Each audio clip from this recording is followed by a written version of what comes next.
어차피 이 알코올만 있으면 소독이 되는데 그럼 왜 손소독제를 사용하느냐, 이 문제 때문에 그렇습니다.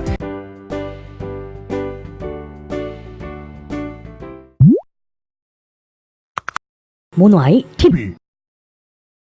안녕하세요, 모노아이 TV입니다. 오랜만에 또 이렇게 영상을 통해서 인사를 드리네요. 머리가 지금 보니까 되게 좀 덥수룩한 것 같아요. 조만간에 머리를 좀 잘라야겠어요. 오늘 제가 말씀드리고 싶은 거는 뭐냐면, 요즘에 뭐 코로나 바이러스다 뭐다 해가지고 되게 우려도 많으시고 또 조심하시는 분들도 많으시고 아마 되게 불안한 하루하루 보내고 계신 분들 많으실 것 같아요. 마스크도 사려고 하니까 뭐 다 품절이다, 없다, 아니면 가격 너무 비싸다 뭐 이래가지고 뭐 마스크 하나 사시기도 되게 부담스러운 분들도 계실 거고, 또 같은 위생용품인 무슨 손소독제 같은 것도 요즘에 굉장히 비싸거나 아니면 구하기가 쉽지 않더라고요. 그래가지고 오늘은 이 소독용 알코올이라고 하죠. 이 에탄올하고 그 다음에 흔히 볼 수 있는 이제 수딩 젤이라고 되어 있는데 약간 보습 역할하는 그런 일종의 화장품이죠. 이 두 가지를 가지고 아주 손쉽게 만들 수 있는 손소독제, 이걸 만들어 보려고 화면 앞에 앉았어요. 사실 마스크 같은 경우는 만들어 사용해도 신뢰감이 그렇게 많이 가지 않는 것도 사실이잖아요. 아마 집에서 직접 마스크를 만들어 쓰신 분들은 많지 않을 거라고 생각을 해요. 하지만 이 손소독제 같은 경우는 집에서 만들어서 사용을 하셔도 충분한 효과를 발휘할 수 있거든요. 그래서 여러분 앞에 이 알코올과 수딩젤을 들고 나왔습니다. 왜 이걸 집에서 굳이 만드냐? 일단 싸요. 너무 많이 싸고요. 시중에서 파는 손소독제 같은 경우 뭐 한 8,000원대에서 10,000원, 20,000원 이렇게 가는 것들 많이 있더라고요. 하지만 지금 이 약국에서 손쉽게 구할 수 있는 이 알코올은 한 병에 1,000원이고요. 그 다음에 이 수딩젤 같은 경우는 아마 한 5,000~6,000원에서 뭐 비싸봐야 한 10,000원 안쪽으로 구입을 하실 수 있을 거예요. 꼭 이 제품이 아니더라도 수딩젤이나 아니면 뭐 이런 보습 젤 같은 거, 이런 거 그냥 아무거나 사용을 하셔도 무방합니다. 그리고 필요한 거는 또 이것도 있어요. 물론 속에 내용물이 있는 건 아니고요. 샴푸 용기가 필요해서 이걸 가지고 나왔습니다. 다 쓴 샴푸를 깨끗하게 물로 세척을 했고요. 이 펌핑되는 이런 용기라서 손소독제를 사용하기가 쉬운 용기예요. 아마 집에 찾아보시면 이런 거 한두 개쯤은 웬만해서는 있으실 거예요. 만약에 이런 펌핑해서 쓰는 용기가 없다면 그냥 짜서 사용해도 되는 그런 속이 비어있는 그냥 공병 용기 같은 게 있으면 그런 데다가 만들어서 넣고 사용을 하셔도 무방합니다. 하지만 확실히 펌핑이 있는 게 사용하시긴 편해요. 자, 이제 한번 만들어 볼까요? 이런 소독제 같은 경우는 여러분들이 사실 직접 집에서 만드셔도 시중에서 파는 것과 동일한 효과를 발휘를 할 수가 있어요.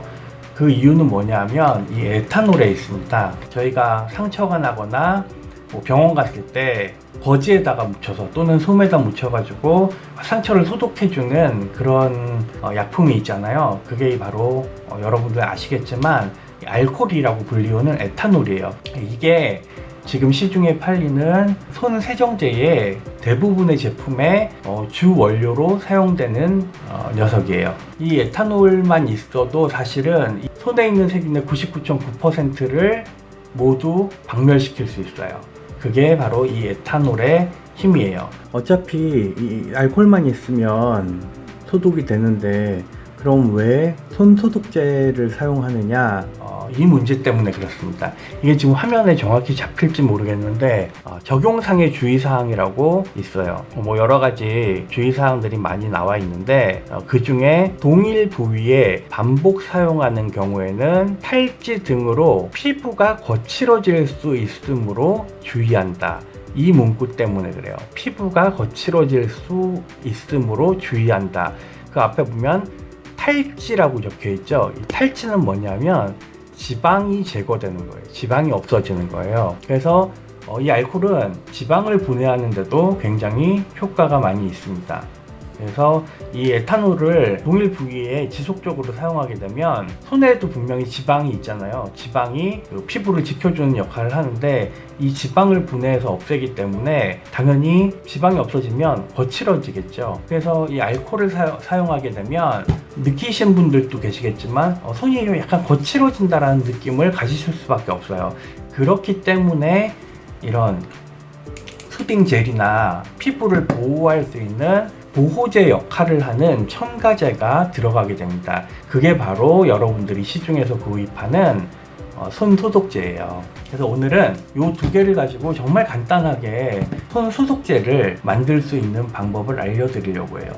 그것도 아주 저렴한 비용으로요. 네, 이제 어떻게 만들 거냐면요.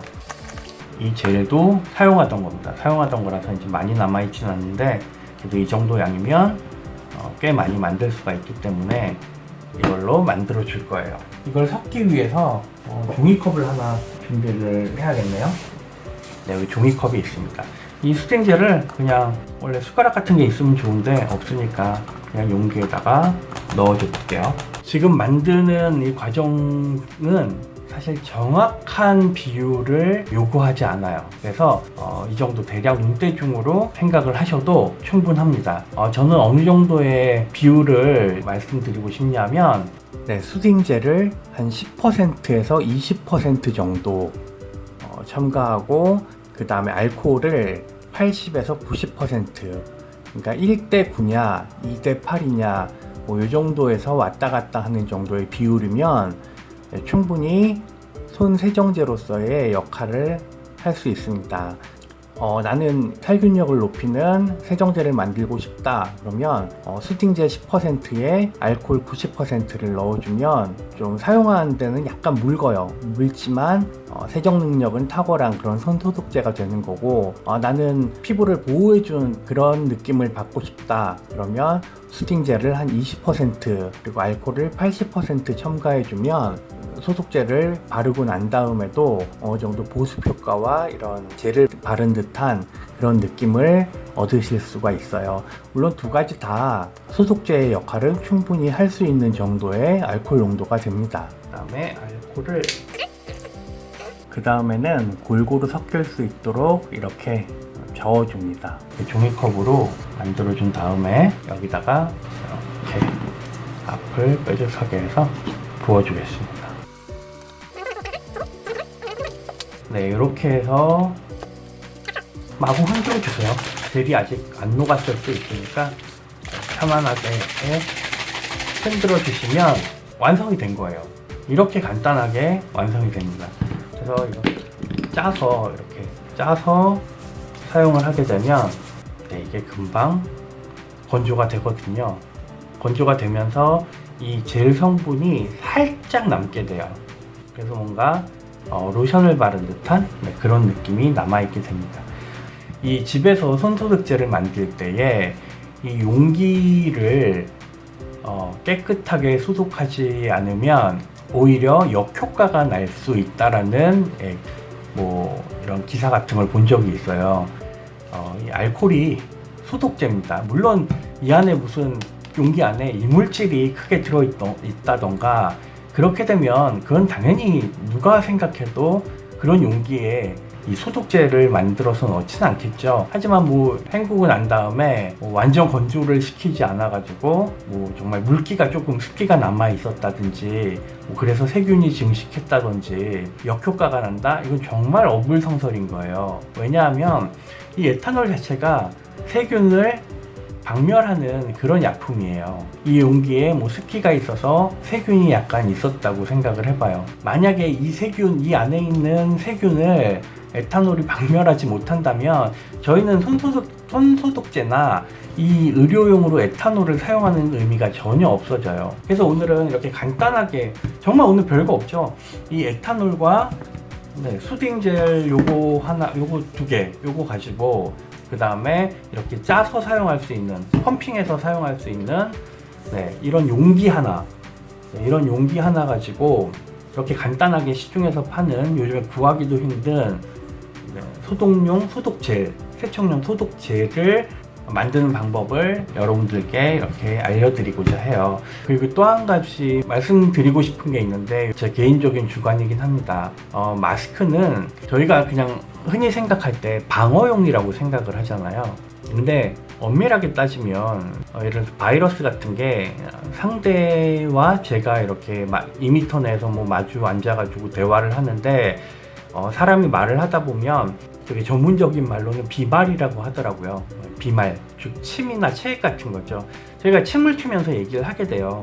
언어에는 공기를 내뿜으면서 또 파열음이 나는 경우가 있기 때문에 당연히 침은 눈에 보이든 보이지 않든 이렇게 앞으로 저희 입에서 발사가 되게 됩니다. 발사가 되는 과정에서 그 침이 상대방의 얼굴이나 이런 피부에 묻으면 큰 문제가 되지 않을 수 있는데 저희 입으로 들어간다거나 코로 들어간다거나 아니면 눈도 포함이 돼요. 어렸을 때 배우셔서 아시겠지만 눈, 코, 입, 귀는 전부 다 연결이 돼 있거든요. 안구에 그 침이 묻게 돼도 바이러스에 감염될 수 있습니다. 그러므로 만약에 방어 목적으로 생각되면 마스크뿐만 아니라 보안경도 같이 착용을 해주셔야 돼요. 하지만 사실 마스크는 방어의 목적으로 사용한다기보다는 공격 방지 역할이 더 클 수 있어요. 그러니까 마스크의 원래 목적이 바이러스로부터 방어의 목적이기보다는 내가 바이러스를 가지고 있을 때 다른 사람한테 옮기지 않도록 저의 기침 이런 것들을 차단시키는 목적으로 더 크게 효과가 있다라는 거를 좀 여러분들이 아셨으면 좋겠어요. 그래서 간혹 요즘도 마스크 쓰지 않고 공공장소에 가시는 분들 많으신데 그분들한테 뭐 제가 인터뷰를 하고 그런 건 아니겠지만 제 기준으로 그냥 생각을 해봤을 때 아마 나는 이거 코로나 바이러스 이런 거 사실 겁나지 않아. 뭐 치사율도 뭐 2% 정도밖에 안 되는 별거 아닌데 난 이런 거에 두려워하지 않을래 하고 마스크를 안 쓰시는 분들 있으실 거예요. 저 그 마음 충분히 이해합니다. 하지만 중요한 거는 내가 그 바이러스를 보유하고 있는지 보유하고 있지 않은지 사실 잠복기에는 저도 알지 못한다라는 거예요. 그래서 마스크를 쓰는 거는 일종의 공공장소에서의 에티켓이라고 여러분들이 생각하시면 아마 조금 더 마스크 쓰고 다니시는데 참여율이 높아지지 않을까 이런 생각을 한번 해봅니다. 저도 이 코로나 바이러스 이 폐렴 전혀 무섭지 않아요. 저는 그거 걸렸다고 해서 사망에 이를 정도로 제가 건강하지 않다라고 생각하지 않거든요. 근데 저는 사실 이건 겁납니다. 만약에 제가 바이러스를 갖고 있었다면 아무리 건강한 사람이라도 저랑 마주쳤던 이 사람이 만약에 집에 갔는데 노약자와 같이 생활을 하는 분이에요. 그러면 이분한테 옮겨진 바이러스가 그분의 가족들, 그 중에서도 많이 건강하지 않으신 분들한테 치명적인 영향을 갖게 할 수 있다라는 그런 두려움이 저에겐 있습니다. 그래서 제가 사람이 많은 공공장소에 갈 때 마스크를 하고 다니는 이유예요. 여러분들도 용감하신 분들 많으신 거 압니다. 하지만 만약에 마스크를 구하실 수 있고 착용하셔야 되는 그런 상황에 오신다면 좀 불편하시더라도 전 세계적인 공포가 누그러들 때까지 같이 고통을 나눈다라는 생각으로 마스크를 함께 하고 다니셨으면 참 좋겠어요. 네, 오늘 사실 만드는 영상 자체는 되게 별거 아니고 짧은데 말이 굉장히 주저리 많았네요. 그냥 개인적인 생각을 말씀드린 거니까 그렇다고 뭐 제가 마스크를 안 쓰고 다니시는 분들이 저 사람은 왜 마스크도 안 쓰고 이렇게 비난하고자 하는 말은 절대 아니었고요. 마스크는 방어용이다라고 생각하시는 분들이 혹시나 있으실까봐 그냥 이런 말씀을 한번 드려봅니다. 여러분, 저희 오늘도 행복하도록 해요. 끝까지 시청해주신 분들 너무나 감사드려요. 언제나 그렇듯이 여러분들이 오늘도 기쁨 넘치는 하루 보내시길 원합니다. 안녕.